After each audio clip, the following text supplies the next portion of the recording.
Well there, everybody. No more everybody. I'm changing my opening after 354 times. I'm going to say ladies and gentlemen, because Delta Airlines will not say ladies and gentlemen so as to be inclusive. Is that unbelievable? It started with the London Tube, or as Americans would say, subway. This is a long time ago. They announced we're no longer saying ladies and gentlemen in our announcements on the London subway or tube because it's not inclusive. So there's a big question there. Whom does it not include?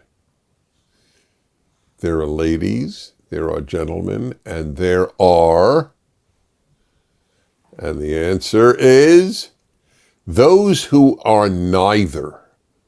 Do you know what percentage of any given population is neither male nor female? Is 1 in a million, does that sound right? Yeah, it sounds right. That would mean in America there are about 330 people who think they're neither male nor female. I mean, who really think that. I mean, not people who are making a statement. So on those grounds, they announced at Delta Airlines they will no longer be saying ladies and gentlemen. It's really sad. We've lost our minds, the collective minds. So hi there, everybody. That's inclusive, unless you don't think you're a body. So in that case, everybody is not inclusive. It just occurred to me. What if you don't identify as a body, just as a spirit, let's say? So nothing is inclusive. There will always be some outlier. Well, hello. Dennis Prager here with the Fireside Chat number 355. I was figuring out right before this that if you binge watched, I'm sorry, it is not predictable where my mind will go. Okay, so I was figuring this out, and math is not my strong suit. I'm not particularly weak in it, but it is certainly not a strength. Nevertheless, so given that a Fireside Chat is a half hour, and given that we'll have done 350, so let's say 350. So that half of 350 is 175. That means 175 hours of Fireside Chat. So if you watch 2 hours a day, that would be 4 Fireside Chat. That's a lot. So if you did 2 hours a day, it would take you 85 hours. That doesn't include eating, sleeping, working, going to the bathroom, nothing. I mean, just doing that, which is obviously not possible. But let's just say, so what did I just say, 85 hours? So 85 hours would at 2 hours a day, that would be 42 and a half days of without stopping. So you could do it. I'm not saying this to intimidate you.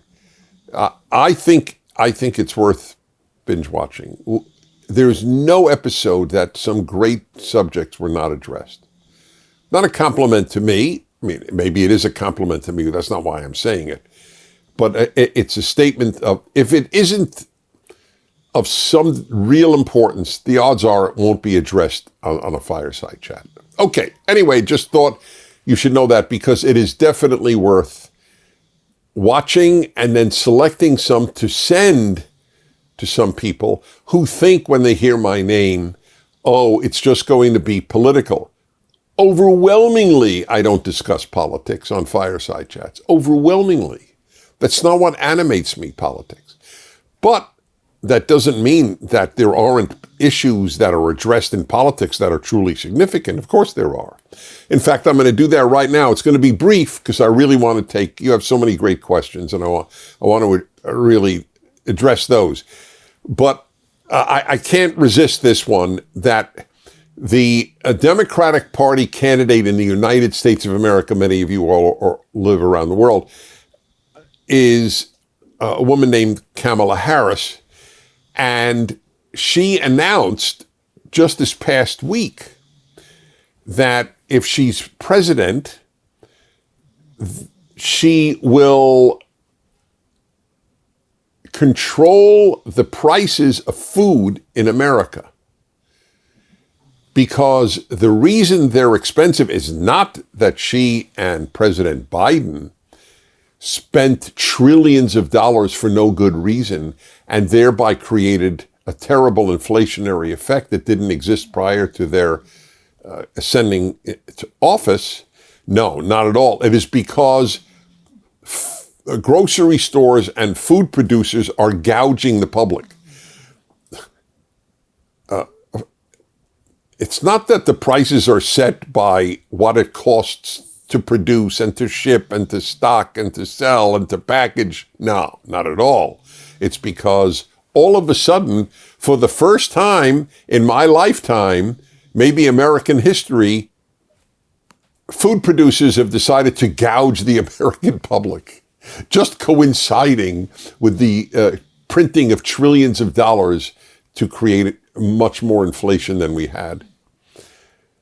But I, on a very serious note, this is a very amazing thing. Even in the Washington Post, which is another left-wing newspaper, even there they had a column that all this does is legitimize attacks on the Democrats as being like communists. Because that's exactly what communism does. It sets the prices for food, and that's part of the reason that people were so poor. When the free market doesn't operate, supply and demand, making prices, then you will have a massive devaluation of the economy of the society. Not to mention a lack of freedom. By the way, why would anybody then produce food? If they can't make a profit, why would they produce it? Would you work for no money? Profit is salaries. Think of the word profit as salary. That's what it is. If I grow corn. I'm a farmer who grows corn. If the government sets a price beyond which I can't sell my corn, that means that I'm not being given a wage to produce corn. I won't produce corn. That's all that will reduce. It will just be an emptying of the shelves of grocery stores because nobody will make a profit in selling it, and they'll leave that business. However, I will say I do feel justified for all those who have said, and this is all over the world practically, we have to have socialized medicine, or as in America, Democrats would put it, our form of socialists, single payer. Single payer. So again, no free market in medicine because everybody has the right to have medical care. And therefore the government, which means just your fellow citizen, the government doesn't have a nickel. The government takes money from people. So the government will pay for your medical care. I have asked, I think, all of my adult life, a question that I've never gotten an answer to. If government should pay for your medical care, why shouldn't it pay for your food? Food is even more important than medical care. You can go much of a lifetime without medical care because you're healthy, but you can't go very long without food. So if we're going to have the government pay for medical care, why shouldn't the government pay for food? Well, now you have the answer. The government will now set the price of food, which means you will have much less food available to you. It's very scary. It shows the temptation of socialism. And the reason for that temptation is very simple. I've said this as well so many times. Most people do not yearn to be free. Most people yearn to be taken care of. And the two are not livable together. They cannot live together. If you're going to be taken care of, you don't have freedom. On a micro level, isn't that obvious? What is the thing that people, as they get older, most fear? That they can't take care of themselves, right? Because it's so undignified to have others take care of you. That is people's greatest fear. I mean, obviously, they fear losing loved ones. I mean, but basically for themselves, that's what they most fear, that they can no longer take care of themselves. And yet people vote all over the world for the party that will take care of them. Why doesn't that rob you of the same dignity that being taken care of when you reach a certain age robs you of? Why, if the government taking care of me, oh, that's beautiful, but others taking care of me, that's frightening. Something to think about, I would think. So this is a real movement, a movement leftward in American history that has no parallel. Okay, thought I'd share that with you, and now we go to the video question of the week. Take it away. Hi, Mr. Prager. I'm Riley Delaney from Northwest Connecticut, and my question for you is, how do you think Judaism and Christianity differ theologically? What's their different messages, and do they diverge, or are they more connected? You've often talked about Judaism and Christianity and how you respect Christians and how their theological beliefs, but how do you think Christianity and Judaism diverge, and what different messages do they say? Thank you. Don't thank me, thank you. Well, Riley, by the way, I got a kick out of the fact Riley said he didn't say the city he's in. Probably it's a small city, and I appreciate that. But he said, I'm from northwestern Connecticut. I have to admit I cracked up. Connecticut, for those of you unfamiliar with American states, is quite small. Northwestern Connecticut, let's put it this way, the distance between Northwest Connecticut and Southeast Connecticut is a few hours. Less. Yeah, it's probably maybe 2 hours. Yeah. Let's put it this way. You can't do it immediately, but you could walk it. Let's put it that way. I got a kick out of that. Northwest Connecticut. All right. Anyway, thank you for listening. Thank you for sending in a question. Well, you've really touched such a deep part of my thinking because, as most people know, I am a committed and God-centered, Torah-centered, Bible-centered Jew. And I am also a big fan of many Christians, and especially America's Christians, who have been quite different in many ways from European Christians. And I explain that to my fellow Jews who know about Christian anti-Semitism in Europe, and then they lump America's Christians in with that sad history, and that's not fair. America's Christians made the most tolerant society that has ever been created. And of course, British Christians, of whom Americans are like first cousins, British Christians abolished slavery. Where else was slavery abolished at that time? So I have great respect for so many Christians, as Christians are well aware. You have asked where they differ, and this I could do 5 fireside chats on this subject. So in a nutshell, and I didn't write down an answer, so these are spontaneous thoughts, but again, it's not like I haven't thought about this all of my life. I would say one of the biggest differences is the centrality of works in Judaism and the centrality of faith in Christianity. Now, I want to make something very clear. It's not like faith is not important to Judaism, and it's not like works are not important to Christianity. I'm talking just about the centrality. And in a more direct way, if the Christian belief is that you are saved through faith, specifically in Jesus Christ, in Judaism you are saved by works. That's a big difference. Catholicism is sort of in the middle because faith alone has not been the Catholic doctrine generally. There are sacraments, for example, that are critical.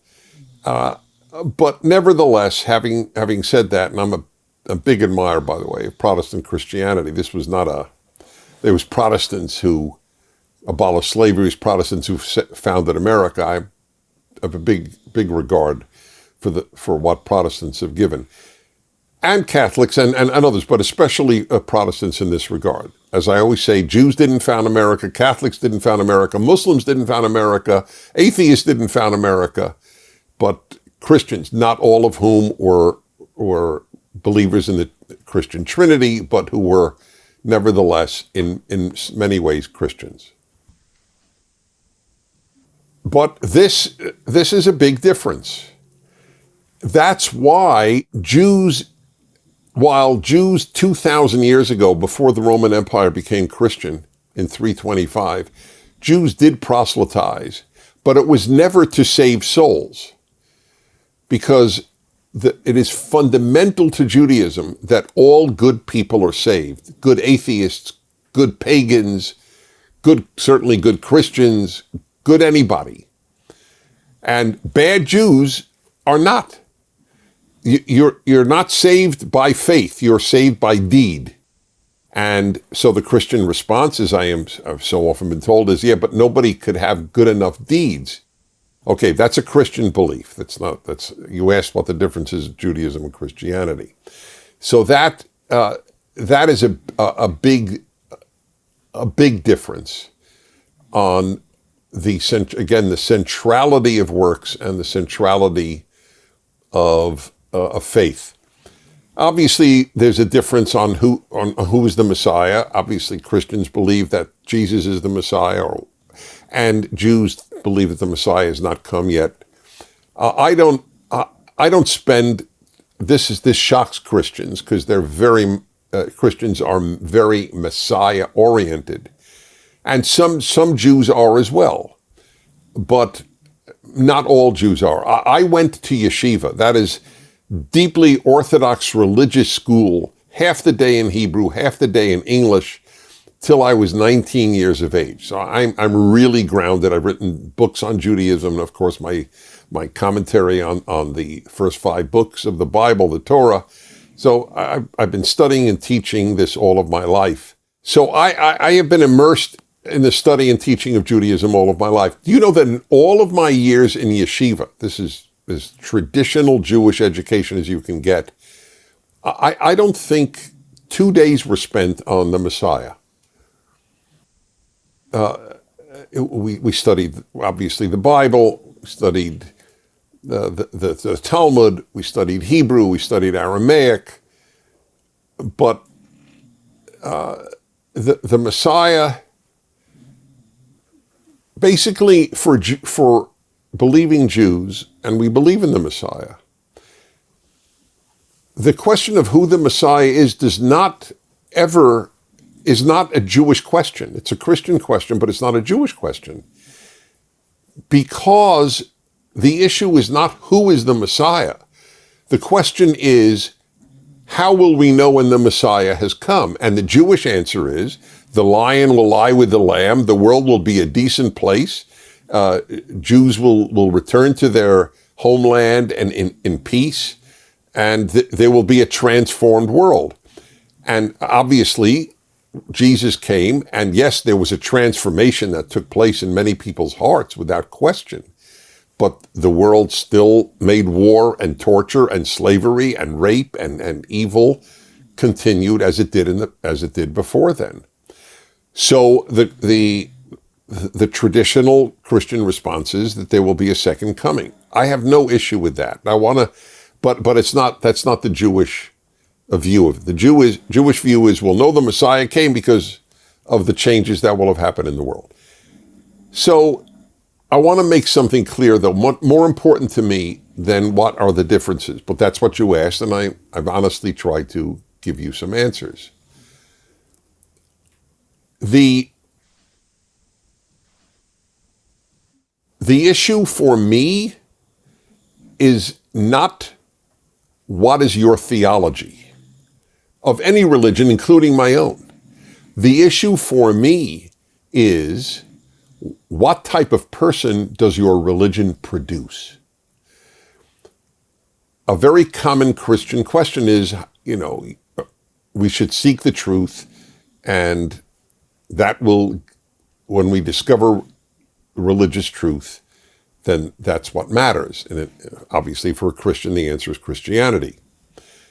But that's not my question, and I'm not sure it's a Jewish question. Obviously, Judaism cares about truth, but I don't use the term truth and religion together as Christians do, because the truth as I understand it is verifiable. I can verify that George Washington was the first American president. I can prove it. I can't prove that God gave Moses the Ten Commandments. I believe it emphatically. I believe it 100%. But I never say that's the truth. That's the belief. If religion is about truth, then why do we use the term faith? Right? I don't believe I am talking into a camera now. I know I'm talking into a camera now. It's not a matter of faith that I'm speaking to you. It's a matter of knowledge. But faith exists. One believes that Jesus is the Messiah, is the Son of God, is part of the Trinity. One believes, if one is a Jew, that God created the world. Christians believe that too, obviously. And that God gave Moses the commandment, 10 commandments. Christians believe that too. They should. I mean, we do, after all. We're the only two religions on earth that share a Bible. There are no other two religions that share a Bible, like Judaism and Christianity. 2/3 of the Christian Bible is my Bible, is the Jews' Bible too. That's a big deal. That's why I use the term Judeo-Christian. It's a perfectly legitimate term. I don't never say Judeo-Christian theology. I say Judeo-Christian values. No one says Judeo-Christian theology, but we do say Judeo-Christian values. And I have a video at PragerU up on Judeo-Christian values, by the way.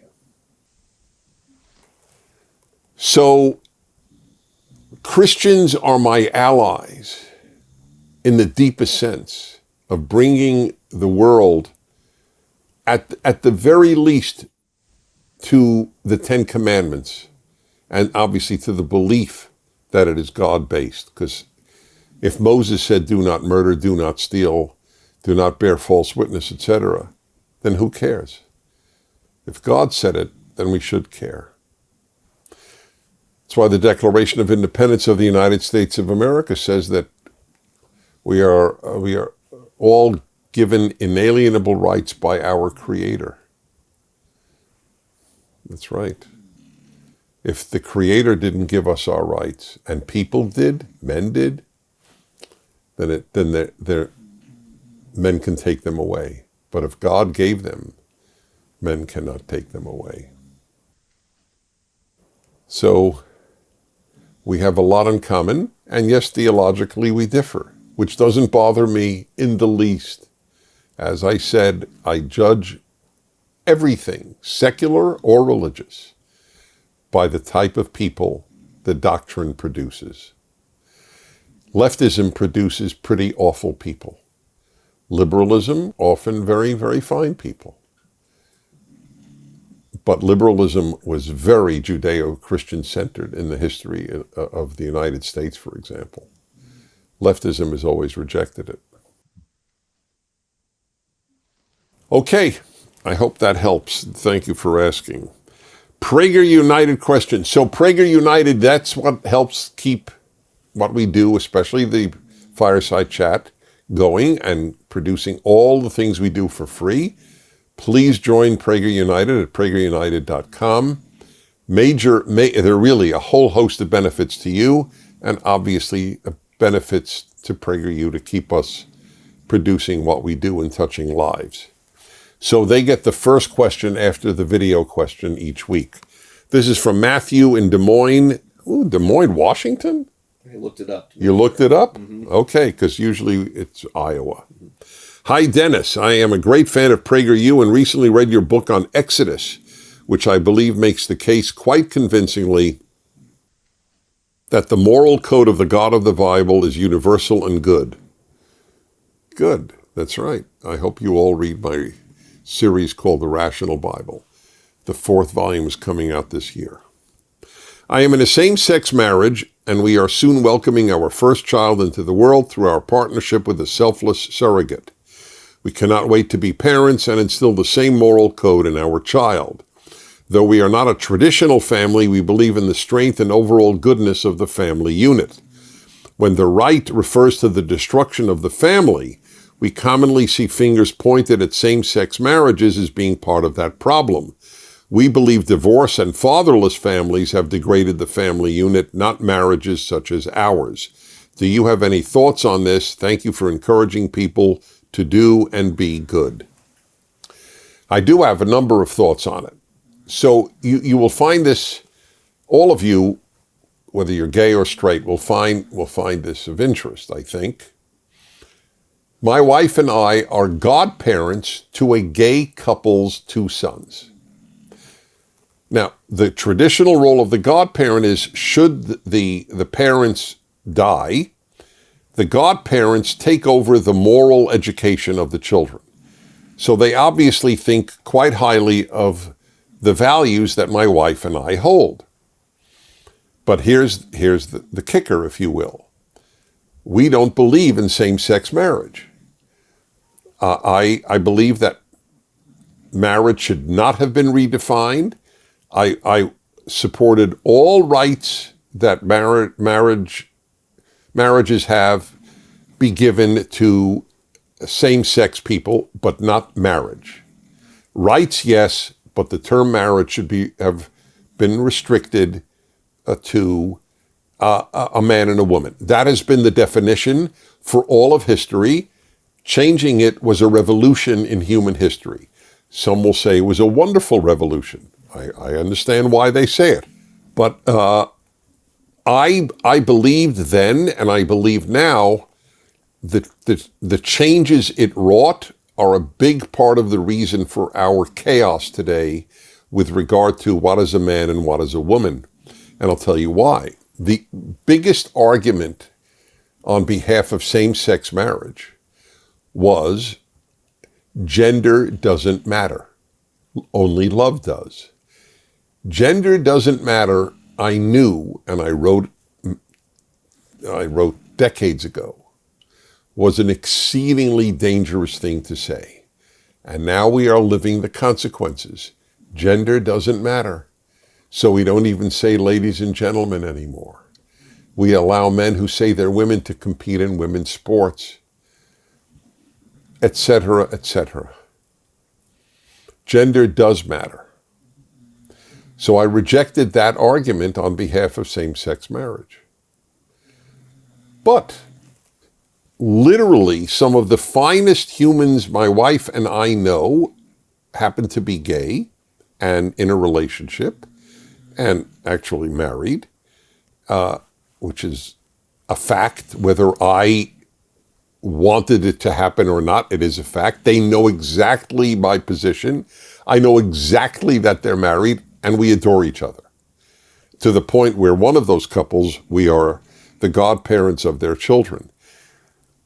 And now, an interesting point you raise is that people on the right say that same-sex marriage, how did you put it, is is part of the destruction or a reason for the destruction of the family. And you say it's divorce and fatherless families. Well, I don't agree with them, and I don't agree with you. The destruction of the family is a result of our no longer holding the ideal of the traditional family, which was and is a father and a mother raising their children, a married father and mother. The threat, same-sex marriage, well, it's obviously not the nuclear family as we know it. That is correct. But that is not the reason for the decline of the nuclear family. It is not the nuclear family as we know it. By the way, another same-sex couple that we are very close to, both the men say the ideal is the nuclear family. They agree the ideal is a mother and father married raising children. But these are two men who have no attraction to women. They don't. So you can't really, or it's very hard, let's put it that way, to build a family with somebody that you don't want to be intimate with. But they acknowledge that the ideal, what has killed us is more left-wing heterosexuals have done much more damage to the nuclear family than conservative gays like you. That's just a fact. If you no longer hold it as an ideal, the biggest threat to the nuclear family is that people aren't making families. They're not marrying and they're not having children. That's the threat. Your argument that divorce, I'm not saying this because I've been divorced. I don't think that way. Oh, I want to defend my own activity. The ideal is not to divorce, just as the ideal is a nuclear family. The ideal should be there. Anyway, divorce is not what has killed the family. It is not making families to begin with. It is not valuing families. So the largest number of men and women in the history of America, percentage-wise, at age 40 have never been married than ever before. Age 40, vast numbers. I just heard or read in Black Life, it is almost half of black men and black women in America at the age of 40 have never been married. This is a terror. That's the threat to the biggest threat to the family is not making families. As soon as I say it, it becomes pretty clear, right? That's the threat. Young people don't think it's important to get married, and why have children? You know, think of all the money it costs. You don't have the freedom to eat out whenever you want or travel whenever you want. This is the real threat. We have, outside of religious life, we have not taught the essential component of society is the nuclear family. And we're paying a terrible price in loneliness, depression, and chaos. What's our timing? Good. That's it? All I got through was 2 questions and a video question, or just the video 2. Oh my God. And I was so excited. Oh, I'm going to get through all these questions. Well, you asked some pretty heavy duty questions. Let's it's not like, what's the capital of Texas? This was some pretty heavy stuff.